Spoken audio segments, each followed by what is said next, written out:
ये किताब जो आप देख रहे हैं मेरे हाथ में, इसका नाम द सिल्क सागा है। इंटरेस्टिंग चीज़ ये है कि इसके राइटर जो हैं मेन वो सन हैं और इसके को-राइटर जो हैं इनके फादर हैं। इसके राइटर एक फॉर्मर आईपीएल क्रिकेटर, एनजी के लिए भी इन्होंने खेला है और अब्रॉड से इन्होंने एमबीए किया है। रणजी के बाद इन्होंने राइटिंग को क्यों चूज़ किया या उसमें कैरियर क्यों नहीं बनाया, जानते हैं उसकी वजह क्या है। मैं क्रिकेट बचपन से खेला हूँ और 10 साल मैंने दिल्ली टीम को रिप्रेजेंट किया है डिफरेंट एज कैटेगरी में। देन मैं 2 साल कैप्टन था दिल्ली अंडर 23 अंडर 25 का। उसके बाद फिर मैं दिल्ली से रणजी खेला एंड मणिपुर से रणजी खेला एंड इसी दौरान मैं आईपीएल टीम में था गुजरात लायंस में। उसके बाद जब मेरा क्रिकेट करियर जब मैंने डिसाइड किया कि मुझे छोड़ के वापस एजुकेशन में जाना है, तब फिर ड्यूरिंग माय कंसल्टिंग वर्क जो मैं प्रोजेक्ट्स कर रहा था उस टाइम पे मुझे राइटिंग का इंटरेस्ट आया एंड देन वहाँ से फिर मैंने राइटिंग ऑन द साइड शुरू किया लिखना। इसमें ऐसा क्या इम्पोर्टेंट है, क्योंकि ये सिल्क जो है बहुत बहुत ड्राई सब्जेक्ट है, तो इसको आपने क्या इंटरेस्ट इसमें देखा कि आपको इसके ऊपर कुछ लिखना पड़ा। सो उस टाइम पे कोविड हुआ था एंड देन हम लोग एंटिसिपेट कर रहे थे कि क्योंकि चाइना सिल्क नहीं बेच पा रहा था वर्ल्ड में, तो बहुत सारा सिल्क को इंडिया में डंप करेगा। तो ये इन्फॉर्मेशन बहुत इंपॉर्टेंट थी कि क्या पॉलिसीज़ होनी चाहिए कि कैसे इंडिया उस चीज़ को स्टॉप कर सके, अदरवाइज़ इंडिया की सिल्क इंडस्ट्री पूरी गिर जाती। तो इसीलिए ये इम्पॉर्टेंट था लिखना। एंड प्लस जब मैं रिसर्च करने लगा तो पता चला कि क्यों चाइना डोमिनेट करता है, इंडिया नहीं डोमिनेट करता, कितना प्रोडक्शन डिफरेंस है। चाइना 5 टाइम्स सिल्क प्रोड्यूस करता है इंडिया से। तो वो चीज़ों को टैकल करने के लिए, उस चीज़ों को इम्प्रूव करने के लिए ये बुक मैंने लिखी। ड्यूरिंग द कन्वर्सेशन एक बात ये आई कि सिल्क जो है वो प्रोटेक्शन भी करता है, तो इसकी क्या तकनीक है। सिल्क एक बुलेट प्रूफ जैकेट में भी हो सकता है। ये बहुत ही पुरानी टेक्नोलॉजी है एंड अगर सिल्क को यूज़ करा जाए not just fabric but bullet proof में, तो उसका कॉस्ट बहुत कम हो जाएगा। अभी इंडिया सारा इम्पोर्ट करती है बुलेट प्रूफ जैकेट। मैं नहीं कह रहा कि पूरा बंद कर दो, लेकिन एक परसेंटेज हम लोग वहाँ से रिड्यूस कर सकते हैं जो नॉर्मल यूज़ के लिए बुलेट प्रूफ जैकेट काम आ सकता है। देन उसके अलावा सिल्क का यूज़ आई रेटिना के हीलिंग में भी काम आ सकता है। तो ये सारे रिसर्च ऑलरेडी बहुत इंटेंसिवली हो चुके हैं वर्ल्ड में। इट्स जस्ट दैट अब नेक्स्ट स्टेज ऑफ रिसर्च करना है कि कैसे इसको स्केल अप किया जाए एंड उस कॉस्ट को कम किया जाए। इंडिया जो है तकरीबन हर तरह का मौसम रखता है अपने पास, तो गर्मियों में भी क्या सिल्क इस्तेमाल कर सकते हैं? अगर कर सकते हैं तो उसका नेचर क्या होगा, मतलब उसकी उसकी प्रॉपर्टीज़ क्या होंगी या फैमिली जिसे हम कहते हैं वो क्या होगी। डेफिनेटली सिल्क गर्मी में भी इस्तेमाल होती है। ऐसा नहीं है, वो सिल्क की वो प्रॉपर्टी होती है कि वो आपको कूल रखता है।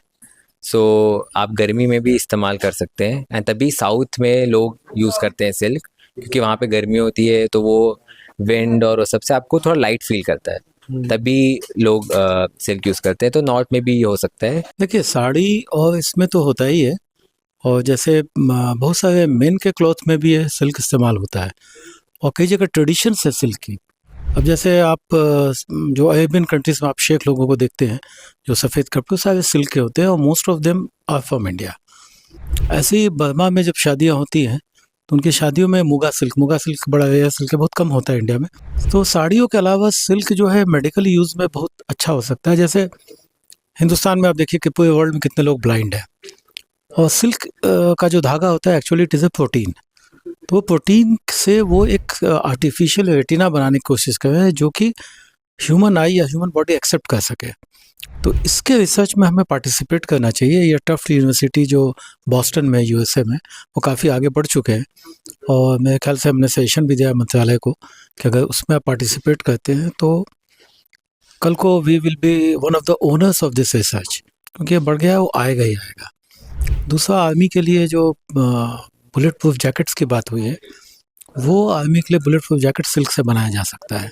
द सिल्क सागा के हमारे को राइटर संजय कुमार श्रीवास्तव, जो कि मेन राइटर के फादर हैं। एक बाप हमेशा जो है वह फ़ख्र महसूस करता है जब वो अपने बेटे को कामयाब होते हुए देखता है और उसकी उंगली पकड़कर उन्हें तरक्की की तरफ लेके जाता है। वो ये इस वक्त जो गर्व का मौका है वो कैसा महसूस कर रहे हैं? In fact it is other way around. Shelley ने पहली किताब लिखी, फिर मुझे आइडिया है कि मैं करता हूँ, उसने अपनी दूसरी किताब में मौका दिया, अब उसके बाद मैंने 3-4 किताबें लिखी हैं।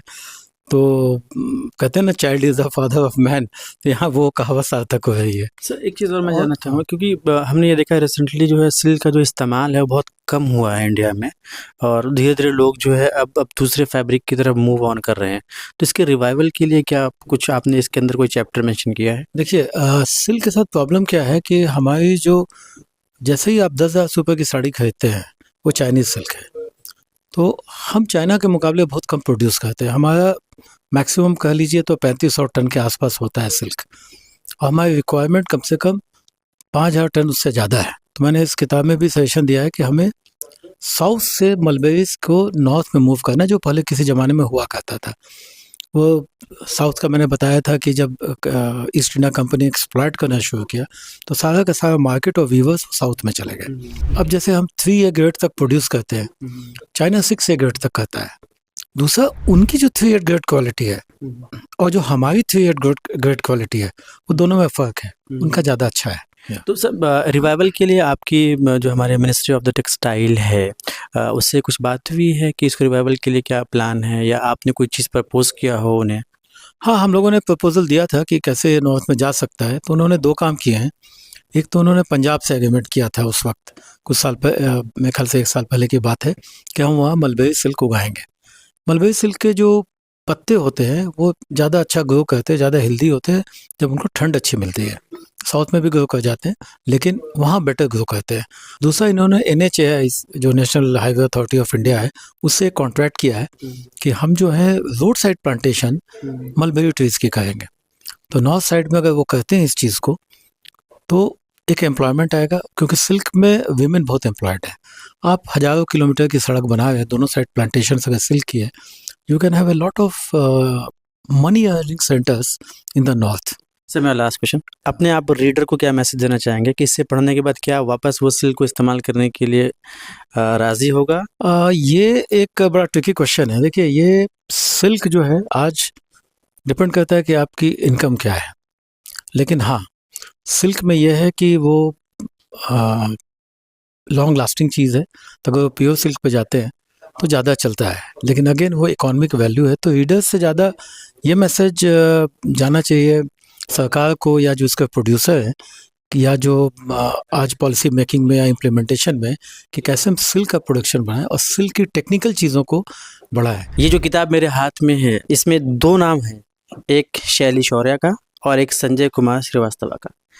ये मदर हैं और वाइफ हैं, ये हमारे को राइटर। तो ये जानते हैं इनके लिए ये मोमेंट कैसा है? बहुत प्राउड मोमेंट है मेरे लिए ये। मुझे बहुत अच्छा लगा कि दोनों सन और फादर दोनों मिलकर लिखे इसको, और दोनों ने साथ में मेहनत किया है, तो ये मेरे लिए बहुत प्राउड मोमेंट था। कि दोनों राइटर हैं, दोनों को घर में सुकून चाहिए, डिस्टर्बेंस नहीं चाहिए। बिल्कुल ठीक है, तो भी अगर कभी डिस्टर्बेंस होता है तो फिर क्या रिएक्शन होता है? एक्चुअली डिस्टर्बेंस तो मैं नहीं करती हूँ, बट हाँ, उनका खुद का डिस्टर्बेंस होता, बट गुस्सा मेरे ऊपर उतरता था। ये फैक्ट है कि तुमने हैंडल क्यों नहीं किया।